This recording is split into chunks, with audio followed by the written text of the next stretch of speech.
sei lá, um desabafo, opinião, uma análise, não sei. Só estou precisando colocar pra fora tudo que o Vasco gera e proporciona dentro de mim, porque tá muito difícil, né? Assim, tô brincando aqui, mas a situação é crítica, a situação é muito difícil. Mais um jogo vergonhoso, mais um jogo vexatório. O Palmeiras brincou, fez o que quis ali, né? É aquilo, a gente tem que ser realista também. Acho que ninguém esperava um resultado diferente do que foi, no caso, uma vitória do Palmeiras, porque o Vasco não demonstrou e não demonstrava que poderia ganhar esse jogo, né, de alguma maneira, até porque o Palmeiras é um dos times hoje, enfim, de maior investimento, de maior qualidade aí do país.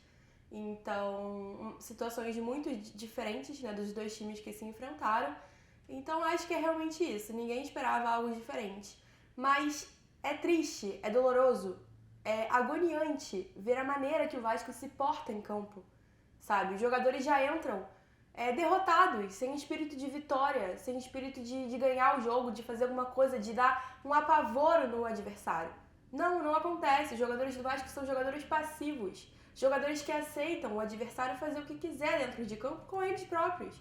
É triste, sabe? Você vê ali que o Palmeiras, a todo momento, chegou como quis na área do Vasco. Se não fosse o Léo Jardim no primeiro tempo, já era pro Vasco ter sofrido muitos mais gols. Que, né, na trave ele defendeu e tudo mais. Por quê? Porque os jogadores chegavam ali sozinhos, sem nenhuma marcação, sabe? E lá do meio de campo, eles chegavam na área sem ninguém atrapalhando. Então você percebe que com 30 minutos de jogo, tá? 30 minutos do primeiro tempo, já tinham 14 finalizações pro Palmeiras.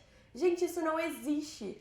Pode ser, o Palmeiras tem um elenco muito melhor que o Vasco, eu sei, mas isso não existe. Não existe deixar o seu adversário, quem quer que ele seja, em 30 minutos de jogo, finalizar 14 vezes. Entendeu? Se você parar pra juntar o total de finalizações que o Flamengo teve no jogo anterior e o Palmeiras sobre o Vasco, foram 60 finalizações. Simplesmente não existe. Em 2 jogos, tudo isso. E aí, muita gente critica o Léo Jardim, eu também critico, porque às vezes ele, de fato, tem umas falhas ou outras. Mas assim, se não fosse o Léo Jardim, a situação seria 1000 vezes pior. Em 2 jogos, além dessas 60 finalizações, o Vasco tomou 9 gols. 9 gols em 2 jogos. 6 contra o Flamengo e 3 contra o Palmeiras. Ah, mas o gol do Palmeiras foi anulado. Beleza, mas tomou. E tomou porque passou pela mesma situação dos outros 8 gols, que foi o quê? Deixar o cara sozinho na área. Não tem uma marcação, não tem um estilo de jogo ali. E aí a gente pensa também, o Álvaro Pacheco, cara, não dá pra continuar com ele, desculpa. Ele tá longe de ser o maior culpado. Né? Ele acabou de chegar e o barco já tava abandonado há muito tempo, afundando ali. Só que, cara, ele tá perdido, ele não tem... você vê, você olha pra ele, ele tá perdido. As entrevistas que ele dá depois do jogo, ele falou que o Vasco jogou bem contra o Palmeiras, desculpa, não jogou péssimo. Foi um vexame, uma vergonha. Eu acho que, tipo assim, vai demitir ele depois de 2 jogos? Eu não sei como é que vai funcionar, mas, cara, não dá pra continuar com ele. Porque ele já demonstrou que em 2 jogos tá perdido, que não conhece o time, que não conhece o elenco que tem. Das peças disponíveis, ele sempre opta pelas piores, cara. Desculpa, não dá pro Galdames. Galdames não pode ser jogador do Vasco. Não tem espaço pra ele. Sforza só entra pra fazer besteira, entendeu? Tudo que o Sforza tentou fazer, ele perdeu, ele só atrapalhou o Vasco. Léo Pelé, Maicon não podem ser zagueiros do Vasco. O Léo Pelé não pode nem jogar no Vasco, mas quem dirá ser capitão do Vasco? Isso não existe, cara, não existe. A maioria dos gols nas costas dele. Entende a problemática? Maicon, Rojas, pelo amor de Deus, não dá, gente, não dá. Não dá. E é um elenco que custou 300 milhões de reais e que tem uma folha salarial, todo mês o Vasco gasta com esses jogadores 17 milhões. Gente, não existe, cara. Olha o investimento alto que o Vasco teve nesse elenco e olha o que o elenco tá trazendo de retorno. Tá trazendo nada, tá trazendo vergonha, vexame, humilhação. E aí eu te pergunto, e as janelas de transferência agora do meio de ano? Qual é a esperança que a gente tem? O Coutinho? Maravilha, mas o Coutinho não resolve sozinho, entendeu? A verdade é que deveria mandar todo mundo embora, rescindir com todo mundo, porque é um tapa na cara da gente, torcedor, ter esses jogadores representando o Vasco. Gente, 9 gols em 2 jogos, 60 finalizações em 2 jogos, isso não existe, não existe. Outra coisa que foi até falado pelos comentaristas na transmissão, gente, o Vasco com a bola no pé dando chutão, devolvendo a bola de graça pro Palmeiras. E assim, situações ali você até entendia, porque tava apertado, tinha gente marcando.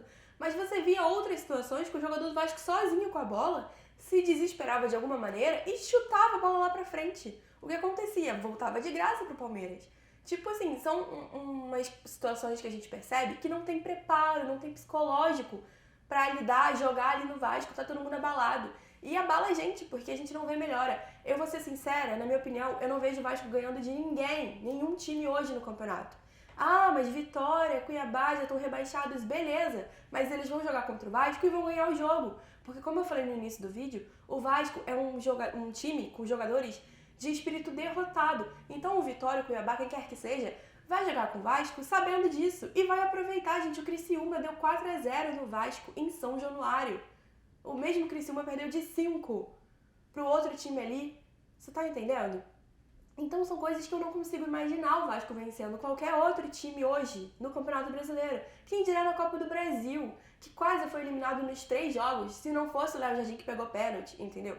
Então assim, não tem situação de melhora. A gente tá quase na zona do rebaixamento de novo, estamos em 14º lugar.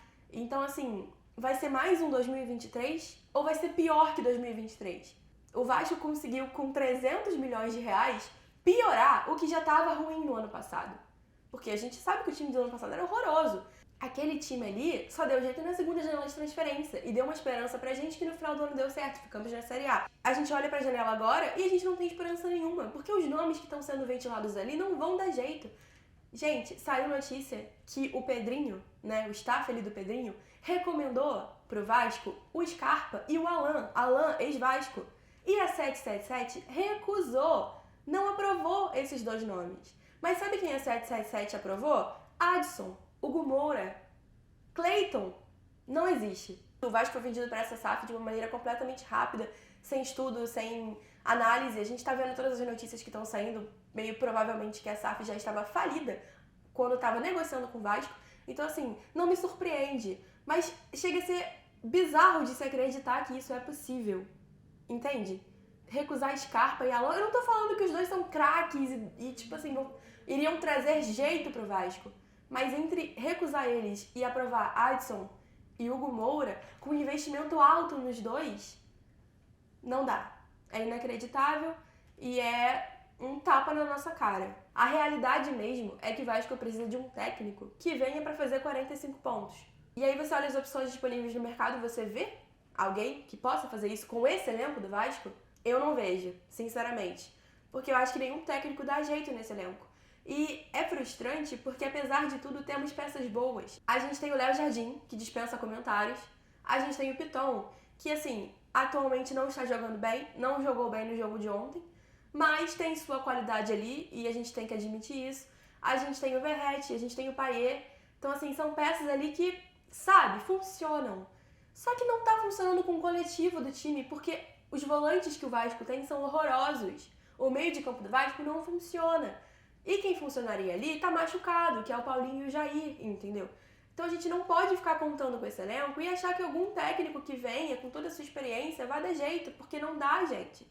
Não dá. Então, assim, fica aí, né, a frustração, o questionamento de como é que vai ser o restante dessa temporada, como é que vai ser essa janela de transferência. Pode trazer o Coutinho, mas o Coutinho não joga sozinho, ele precisa de alguém ali. E o Vasco não tem essa pessoa. Vai pegar domingo o Cruzeiro, em São Januário, o Cruzeiro que tá lá em cima na tabela.